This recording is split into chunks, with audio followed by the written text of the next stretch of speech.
Amplifying the Care, a cardio-diabetes awareness initiative with Dr. Anand Bindale. मी doctor Anand Bindale, consultant physician. मी चंद्रपूरमध्ये मागच्या 15 वर्षापासून इथे बेंदले हॉस्पिटल म्हणून चंद्रपुरात रुग्णाला आपण सेवा देत आहे. मी कन्सल्टंट फिजिशियन प्लस कार्डिओलॉजिस्ट आहे. तर आज मी तुम्हाला हृदयविकार म्हणजे कोरोनरी आर्टरी डिसीज या आजाराबद्दल माहिती देणार आहे.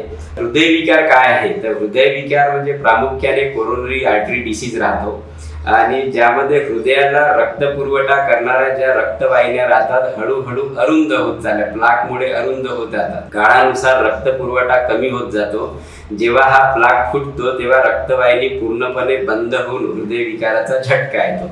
ही प्रक्रिया सायलेंट राहते कारण कोलेस्ट्रॉल जे आहे रक्तवाहिनीला आतून चिपकत जातो आणि हळूहळू त्याचा प्लाक होऊन वर्षानुवर्षे हे प्रोसेस होऊन समोर हृदयविकाराचे आजार संभवतात.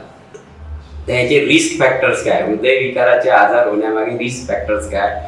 तर काही जे रिस्क फॅक्टर्स आहेत जे आपल्याला बदलता येत नाही, जसं एज झालं, वय आपलं वाढतच राहतो, आनुवंशिकता जेनेटिक फॅक्टर्स राहतात, काही फॅमिली, त्याच्यानंतर फॅमिली हिस्ट्री राहते, काही फॅमिलीमध्येच या आजाराची लक्षण राहतात, भावाला, बहिणीला, वडिलांना, अशा लोकांना. तर अशा लोकांचा हाय रिस्क फॅक्टर्स आहेत, त्यांना हृदयविकाराचे आजार होण्याची शक्यता खूप आहे. पण असे अनेकही काही घटक आहेत जे हृदयविकाराचे ज्याच्यामुळे आजार होतात आणि जे घटक आपण त्या रिस्क जे आहे आपण त्या कंट्रोल करू शकतो. जसं डायबेटीस म्हणजे मधुमेह, हाय ब्लड प्रेशर म्हणजे रक्तदाब, त्याच्यानंतर हाय कोलेस्ट्रॉल लेवल, स्मोकिंग, त्याच्यानंतर अल्कोहोल ॲडिक्शन, लठ्ठपणा म्हणजे ओबेसिटी, त्याच्यानंतर सेडेंटरी लाईफस्टाईल म्हणजे व्यायामाचा अभाव, दिवसभर बसून काम करत राहतात, आणि स्ट्रेस फॅक्टर्स म्हणजे माइंडवर स्ट्रेस राहतो, इनॲडिक्वेट स्लीप म्हणजे झोप होत नाही आणि त्याच्यामुळे सुद्धा हृदयाचे आजार होण्याची शक्यता खूप आहे. त्याच्यानंतर माणसांचं वय 45 प्लस माणसं किंवा स्त्रियांचं 55 प्लस 55 वर्षापेक्षा ज्या मोठ्या स्त्रिया राहतात त्यांना हृदयविकाराचे आजार होण्याची शक्यता खूप राहतात. जर आपण भारतात बघितलं असेल तर भारतामध्ये हृदयविकाराच्या आजाराचं मेन कारण म्हणजे डायबिटीस, हायपरटेन्शन आणि सेंट्रीपिटल ओबेसिटी, पोटाभोवतालची जी चरबी आहे, आणि त्याच्यामुळे भारतामध्ये हृदयविकाराच्या आजाराचं प्रमाण खूप आहे. तर हृदयविकाराच्या आजाराचे लक्षणं काय आहेत?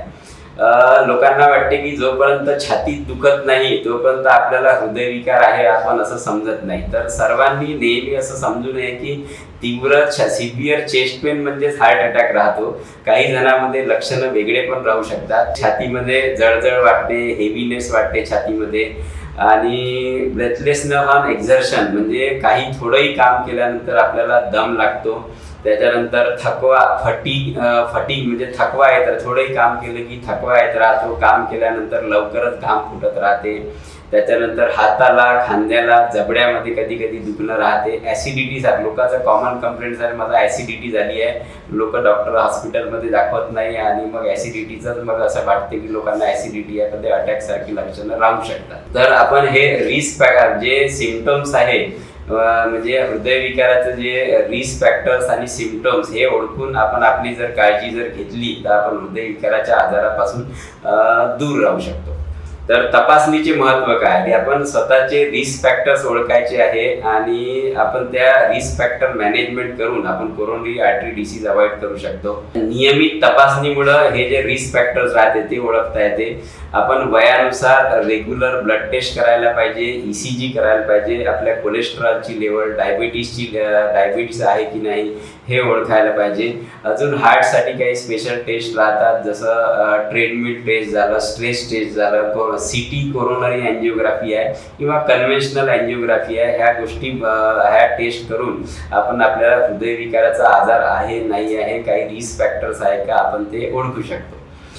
माझं नेहमीच म्हणणं आहे की आपत्कालीन उपचारापेक्षा प्रतिबंध केलेला म्हणजे आपत्कालीन उपचारापेक्षा प्रतिबंध नेहमीच चांगला असतो.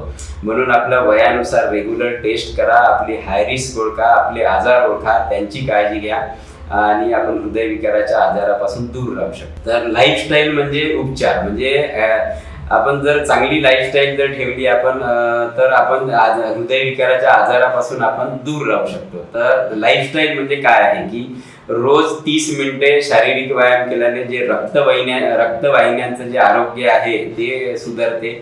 दुसरी गोष्ट संतुलित आहार, वेट कंट्रोल, त्याच्यानंतर ॲडिक्शन पासून मुक्ती, स्मोकिंग झालं, अल्कोहोल झालं, याच्यापासून दूर राहायचं आहे. स्ट्रेस मॅनेजमेंट हे अत्यंत प्रभावी उपाय आहे की जे तुम्हाला कोरोनरी आर्टरी डिसीज पासून दूर ठेवतात. तुमचं रेग्युलरमध्ये ब्लड प्रेशर मॉनिटर करत राहा, तुमचं डायबिटीस मॅनेज करत राहा, त्याच्यानंतर तुमचे कोलेस्ट्रॉल लेवल चेक करून त्याला कंट्रोलमध्ये ठेवा. सगळे ॲडिक्शन जे आहे ते सोडून द्या. त्याच्यानंतर काही तुम्हाला आजार असेल तर डॉक्टरांनी दिलेली जे मेडिसिन आहे ते नियमितपणे घेत राहा. हृदयविकार हा अचानक होत नाही, तो अनेक वर्षाच्या शांत नुकसानीचा परिणाम असतो. म्हणून आपण जर बाकी आजार कंट्रोल ठेवले तर हृदयविकाराच्या आजारापासून आपल्याला दूर राहण्यामध्ये मदत होते. आणि तुमचे हृदय जे आहे तुम्हाला प्रत्येक क्षणी जीवन देते, त्यांचे संरक्षण करणे हा तुमचा एक महत्त्वाचा निर्णय आहे. म्हणून हृदयाची काळजी घ्या. Regular medical checkup, necessary blood test आणि रिक्वायर्ड म्हणजे आणि गरजेनुसार ज्या टेस्ट आहे ECG, स्ट्रेस टेस्ट, TMT ह्या टेस्ट करून तुम्ही कोरोनरी आजाराचं निदान ओळखा आणि त्याच्यापासून काळजी घ्या. आपलं हृदय सुरक्षित ठेवा. धन्यवाद. Issued in public interest by IPCA Laboratories.